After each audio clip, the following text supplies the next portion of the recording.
한국의 하이브리드 항공사 에어프레미아가 워싱턴 노선 운항을 시작하면서 장거리 항공 노선 경쟁도 본격화되고 있습니다. 미국 내 휘발유 값이 하루 2센트씩 오르면서 50개 주 전체 평균 휘발유 값은 갤런당 4달러 56센트를 기록하고 있습니다. 트럼프 행정부가 BBB법에 따라 추방 비용을 불법 체류자들에게 부과할 수 있는 새 규정을 마련해 곧 실시키로 했습니다. 트럼프 행정부가 금융기관들에서 이민 신분을 확인하도록 요구하고 나서 사실상 불법 체류자들의 모든 금융 거래를 차단하게 될 것으로 예고되고 있습니다. 여름철 필수품인 자외선 차단제 가운데 상당수가 안전성과 효과 기준에 미치지 못한다는 조사 결과가 나왔습니다.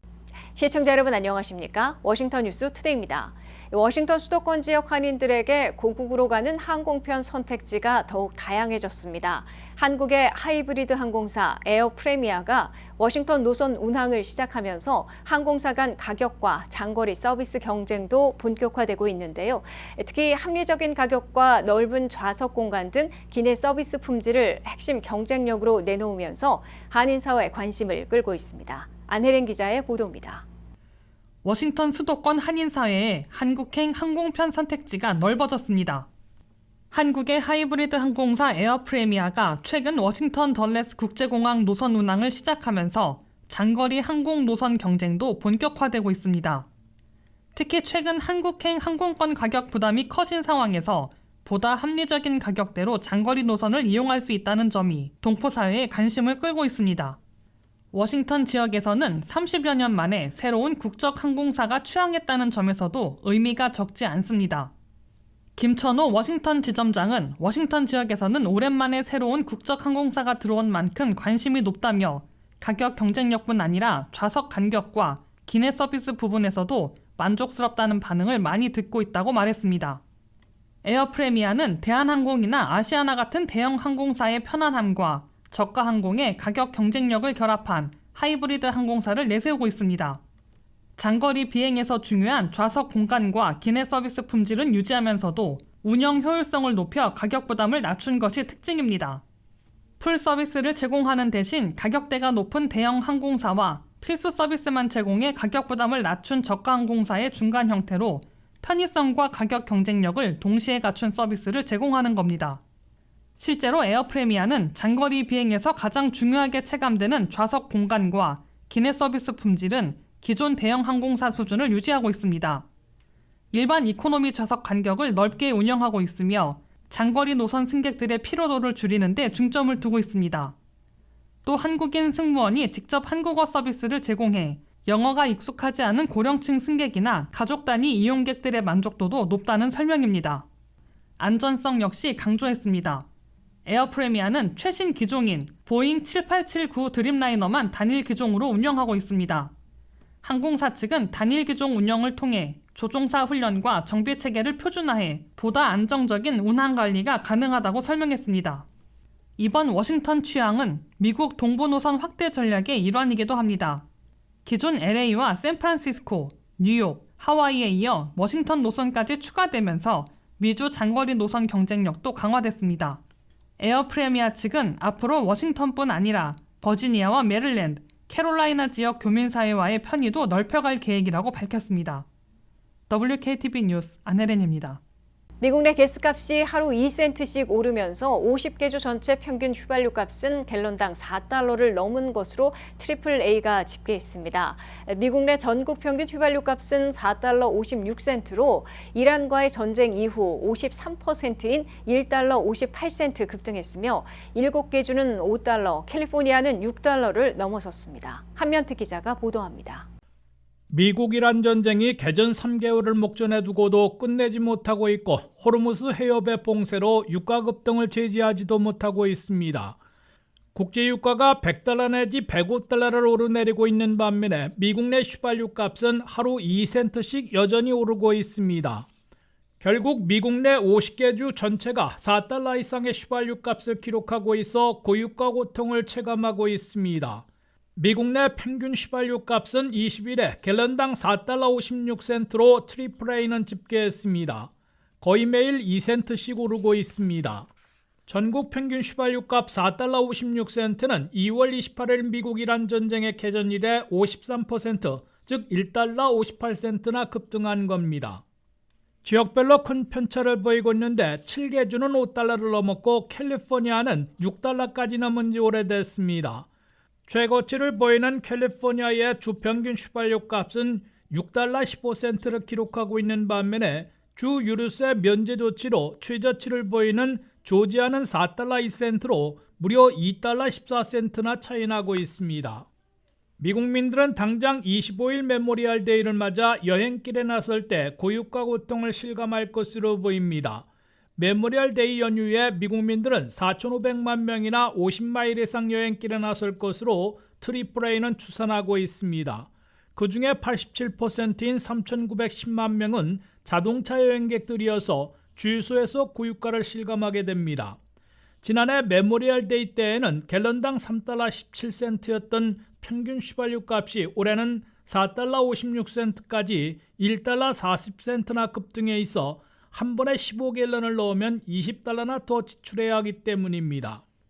미국 내 휘발유 값은 올 여름 중반까지 호르무즈 해협이 다시 열리지 않으면 역대 최고치까지 갈아치우고 전국 평균으로도 갤런당 5달러 3센트를 기록할 것으로 게스버디의 패트릭 드한 수석 분석가는 경고하고 있습니다.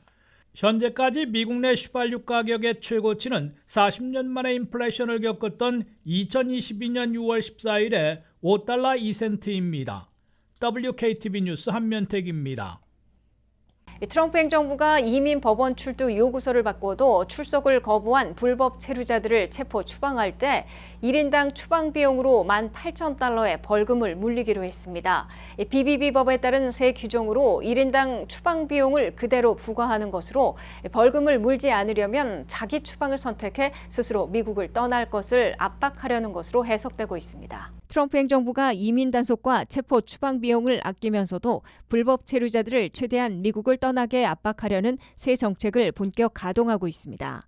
트럼프 행정부는 1년 전 발효된 BBB법에 따라 추방 비용을 불법 체류자들에게 부과할 수 있는 새 규정을 마련해 곧 실행키로 했습니다.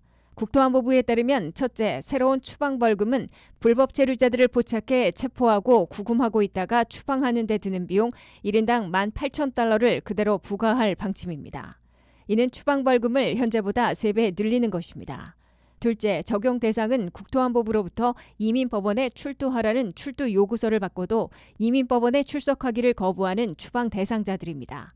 이민법원에 출석하지 않으면 걸석재판으로 최종 추방령을 내리게 됩니다. 최근 들어 걸석재판을 통한 최종 추방령 결정이 급격히 늘고 있습니다. 2025 회계연도 한 해 이민법원의 이민판사들은 48만 5,500명에게 최종 추방령을 내렸는데 그중에 63%가 되는 30만 6,600명은 출두하지 않아 걸석재판으로 이루어진 것입니다. 걸석재판 추방령 발동은 통상적으로 34%였으나 트럼프 행정부 출범 이래 2배 급증하고 있음을 보여주고 있습니다. 셋째, 추방벌금을 18,000달러로 정한 것은 아이스 이민단속국이 불법 체류자 1명을 포착해 체포하고 구금하고 있다가 추방시키는 데 드는 비용과 같은 금액이라고 아이스는 밝혔습니다.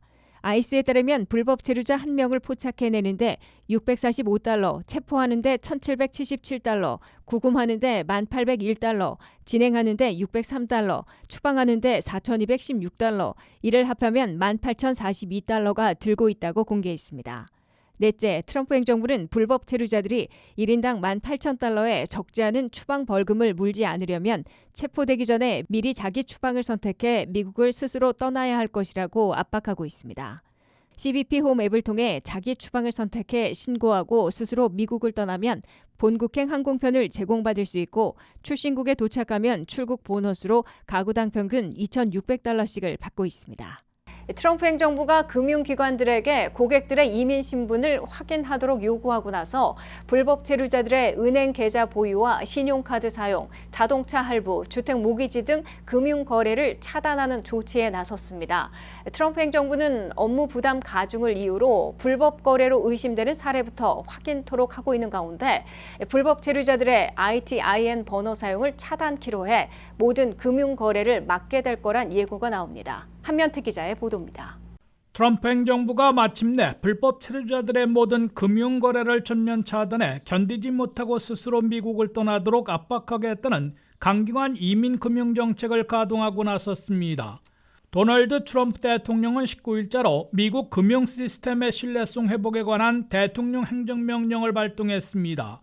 새로운 행정명령은 금융기관들이 고객들의 이미 신분을 확인하도록 즉각 의무화시키려던 방안에서는 다소 완화한 것이지만 타겟으로 삼은 불법 체류자들의 모든 금융거래를 막는 파급 효과를 겨냥하고 있습니다. 새 행정명령에 따라 연방재무부가 60일 안에 시행할 가이드라인 시행지침에 따르면 첫째, 은행을 비롯한 금융기관들은 불법 금융거래로 의심되는 케이스들부터 이미 신분을 반드시 확인해야 합니다. 신규 고객은 물론 기존 고객들에 대한 이미 신분 확인을 전면 요구할 경우 업무 부담이 가중될 것이라는 불만을 샀는데 새로운 방안은 전미은행과 협의회로부터 찬성과 지지, 협력을 얻어내고 있습니다. 둘째, 트럼프 행정부는 의무화를 피하면서도 불법 금융거래 위험을 감지하면 금융기관들이 이민 신분을 확인하고 당국에 통보하도록 함으로써 불법 체류자들의 모든 금융거래를 차단하려 하고 있습니다. 이를 위해 트럼프 행정부는 이 행정명령과 가이드라인에서 불법 체류자들의 금융거래 자체를 불법 행위로 간주하고 있어 금융기관들이 불법 체류자들부터 포착해내고 이민 단속에 협력하도록 요구하고 있습니다. 이번 새 이민금융 차단 조치로 시간이 다소 걸리겠지만 불법 체류자들은 은행 계좌 개설과 보유부터 신용카드 사용, 자동차 할부금융, 주택모기지 등 거의 모든 금융거래를 차단당하게 될 것으로 경고되고 있습니다.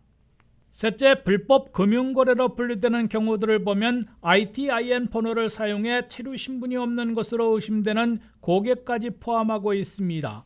이번 조치로 불법 체류자들은 현재까지 소셜 번호 대신에 세금 보고 등에 사용할 수 있었던 ITIN 개인 납세자 번호를 사용했다가는 불법 체류자로 단속되는 공경에 빠지게 됩니다. IRS 국세청은 이 번호를 도입한 이래 3,100만 개의 ITIN 번호를 발급했으나 3년 동안 사용하지 않으면 무효화하고 있어 현재는 500만 개 정도 사용되고 있는 것으로 보고 있습니다.